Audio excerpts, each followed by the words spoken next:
What's going on, guys? It is Bucky and welcome to your 30-second iPhone development tutorial.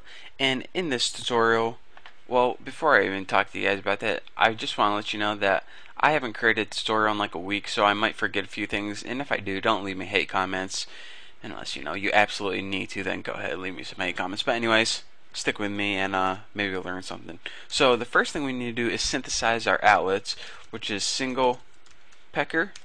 And we also need to synthesize with an @ sign. That's a little better. See, I'm messing up already. Synthesize picker array. So the single picker is pretty much the picker itself, and the picker array is pretty much the array we're creating a picker from. So in case you forgot, what we're going to be doing is taking an array and creating a picker from it. So our picker is pretty much going to be a visual representation of the array. So we'll be doing that later, but anyways, the first thing we need to do is implement this method. So go ahead, copy that and paste it right at the top. And this is what happens whenever you press that button, and all we want to do is whatever thing you selected in the picker, we just want to send out an alert or something, anything really. So here's how pickers work. We automatically had a date one from last time, but we don't really have any automatic thing to make it, so we got to make it ourselves. So the individual wheels in the picker, we're only going to have one this time, but they're not called wheels like I've been calling them. The term they're actually called is components. So each wheel is called a component, and we only have one in this tutorial, so we're going to index it at 0. So our component is 0. And aside from wheels, we also have a bunch of different rows. And each thing in your component, like each name in this case, is called a row. So in order to get something from a picker, you just got to say what component or what wheel it's at and what row it's at. So this is pretty much the coordinates for a picker. So ns integer, let's go ahead and see what row do we want to get. We pretty much are selecting our item first. So in our single picker, because you only have one picker on the screen, selected row and component 0. So this means in our wheel 0, it's the only row we have, get whatever row they select. So this will return the selected row. So if it's the third item in the row, it's going to return 2 because it starts at 0, 0, 1, 2. That's the third. If it's the fifth item you select, it's going to return 4 as your integer. So that's pretty much how you get the selected row. Now what we want to do is take whatever object is at that row, which is pretty much a name of something, and store it in a string variable. So ns string, and just like put choice because this is what going to be what they choose. And remember, our picker is pretty much a visual representation of an array. So if you pick the fifth object in a row, or excuse me, in a component, it's going to be the fifth object in our array since they're one and the same. So let's just go ahead and for a picker array, object at index row. So if in this wheel you pick the object at row 6, it's going to be the sixth element in our picker array, and we're pretty much getting that element and storing it in a string variable called choice. Easy enough. So after we have the element, whatever we picked, what we want to do is we just want to put a basic alert on the screen. UI alert view, just name it alert as always, and just go ahead and set it equal to UI alert view, allocate some space with it, and initiate with title, and just hit tab, and this just go ahead and put like T for title. And the message, you can put this in the title or the message, doesn't matter, it's just an example, but you're going to output whatever choice they made. So that choice object right there. Now for the delegate, go ahead and press nil. The cancel button, go ahead and press like cancel. That's a little better. And other button titles, go ahead and write nil. That's just housekeeping stuff. So what we did so far is we say, alright, what wheel do you want to be working with?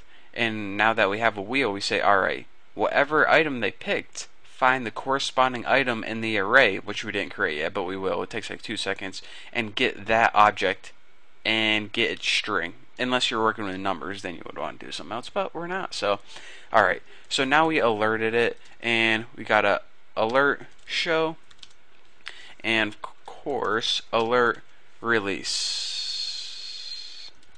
I hate how really gonna autofill in the wrong stuff for me. That's cool. Alright, release. So remember, anything you allocate, you need to release. So that's why we did that. So we're done with this method. All this method does is that. So the next thing we want to do is actually create the array. But where do you create it? Well, let's go ahead and create it in view did load. So this pretty much happens right at the beginning after your view is loaded. So when we create this array right after the view is loaded, then by the time they can choose anything and press the button, it's already going to create the array for them. So ns array, name your array anything. I'm going to name mine x because I don't have time to type any more letters than one.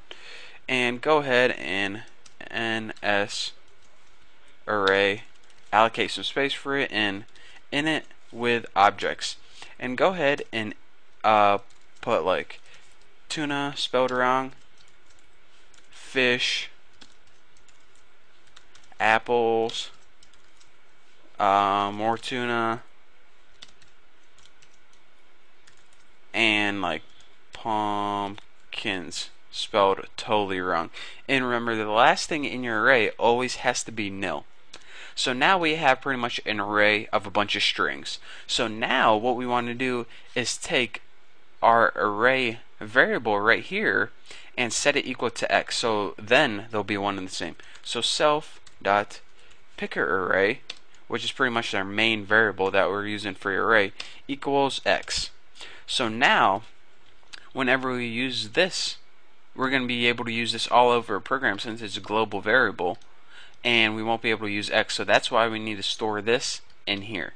So now that we are done with x, it's did its job. You see, we allocated it, so therefore we need to release it.